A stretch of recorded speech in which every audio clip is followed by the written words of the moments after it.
അവസാനം സുപ്രീം കോടതിയുടെ കാൽക്കൽ വീഴാനുള്ള സമയമായി. ഒരു രാജ്യത്തെ ഞെട്ടിച്ച സംഭവം, എല്ലാത്തിനും തീർപ്പ് കൽപ്പിക്കുന്ന നീതിപീഠത്തെ ജനങ്ങൾക്ക് മുന്നിൽ തല കുനിപ്പിച്ച സംഭവം. അത്രയും നാള് കോടതിയാണ് വലുത് എന്ന് പറഞ്ഞിരുന്നവർ ആദ്യം നിങ്ങൾ നന്നാവ് എന്നിട്ട് ഞങ്ങളെ നന്നാക്കിയാൽ മതി എന്ന് പറയാൻ കാരണമാക്കിയ സംഭവമായിരുന്നു. അടച്ചിട്ട മുറിയിൽ ചാക്കുകെട്ടുകളിലായിട്ട് ജഡ്ജിയുടെ വീട്ടിൽ നിന്നും പണം കണ്ടെത്തിയ സംഭവം.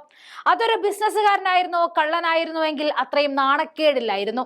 എന്നാൽ ഇത് ഈ രാജ്യത്തിന്റെ തലസ്ഥാനത്തിന്റെ ഹൈക്കോടതി ജഡ്ജിയുടെ വീട്ടിൽ നിന്നുമായിരുന്നു കണ്ടെത്തിയ എന്നുള്ളതാണ് ഞെട്ടലുണ്ടാക്കിയത്.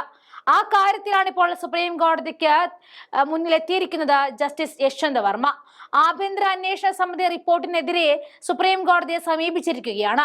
പണം ഔദ്യോഗിക വസതിയിൽ സൂക്ഷിച്ചതിന് തെളിവുണ്ടെന്നും യശ്വന്ത് വർമ്മ അറിയാതെ പണം വസതിയിൽ സൂക്ഷിക്കാനാകില്ല എന്നുമായിരുന്നു അന്വേഷണ സംഘത്തിന്റെ കണ്ടെത്തൽ.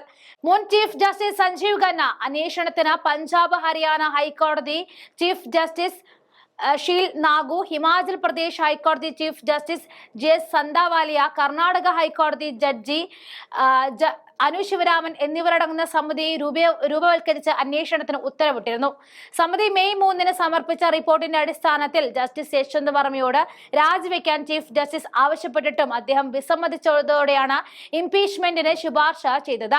ഇംപീച്ച്മെന്റ് പ്രമേയം അവതരിപ്പിക്കണമെങ്കിൽ ലോകസഭയിൽ 100 അംഗങ്ങളുടെയും രാജ്യസഭയിൽ 50 അംഗങ്ങളുടെയും പിന്തുണ വേണമായിരുന്നു. ജസ്റ്റിസിനെ ഇംപീച്ച്മെന്റ് നടപടികൾ ആരംഭിക്കാൻ കേന്ദ്ര സർക്കാർ ഒരുങ്ങുന്നതായിട്ടുള്ള റിപ്പോർട്ടുകളും പുറത്തു വന്നിരുന്നു. രാജ്യത്തിന്റെ ചരിത്രത്തിൽ വിരലിലെണ്ണാവുന്ന ജഡ്ജിമാർ മാത്രമേ പുറത്താക്കൽ നടപടികൾ നേരിട്ടിട്ടുള്ളൂ. അവരിൽ ഭൂരിഭാഗവും പ്രമേയം പാസാക്കുന്നതിന് മുൻപ് രാജിവെച്ച് ഒഴിയുകയായിരുന്നു.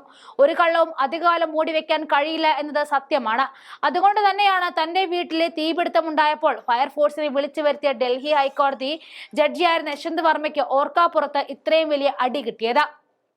തീ അണച്ചുകൊണ്ടിരുന്ന ഫയർഫോഴ്സ് നാശനഷ്ടങ്ങൾ കണക്കെടുക്കുമ്പോഴായിരുന്നു ഒരു മുറിയിൽ നിന്നും കണക്കിൽപ്പെടാത്ത നോട്ടുകെട്ടുകൾ കത്തിക്കരിഞ്ഞ നിലയിൽ കണ്ടുകിട്ടുന്നത്. ഇതോടെ പണി പാളി എന്ന് ഉറപ്പിച്ച ജഡ്ജി മുങ്ങാൻ നോക്കിയെങ്കിലും സുപ്രീം കോടതി കടുംപിടുത്തം പിടിക്കുകയായിരുന്നു. മുൻ ചീഫ് ജസ്റ്റിസ് സഞ്ജീവ് ഖന്ന അടിയന്തരമായി സുപ്രീം കോടതി കൊളീജിയം വിളിച്ചു ചേർത്തു. ജസ്റ്റിസ് യശ്വന്ത് വർമ്മയെ അലഹബാദ് ഹൈക്കോടതിയിലേക്ക് തിരിച്ചയക്കുവാൻ തീരുമാനിക്കുകയും ചെയ്തിരുന്നു. കുറ്റക്കാരനാണെന്ന് തെളിഞ്ഞിട്ടും അല്ല എന്ന് പറയാൻ കാണിക്കുന്ന തൊലിക്കെട്ടി സമ്മതിക്കുക തന്നെ വേണം.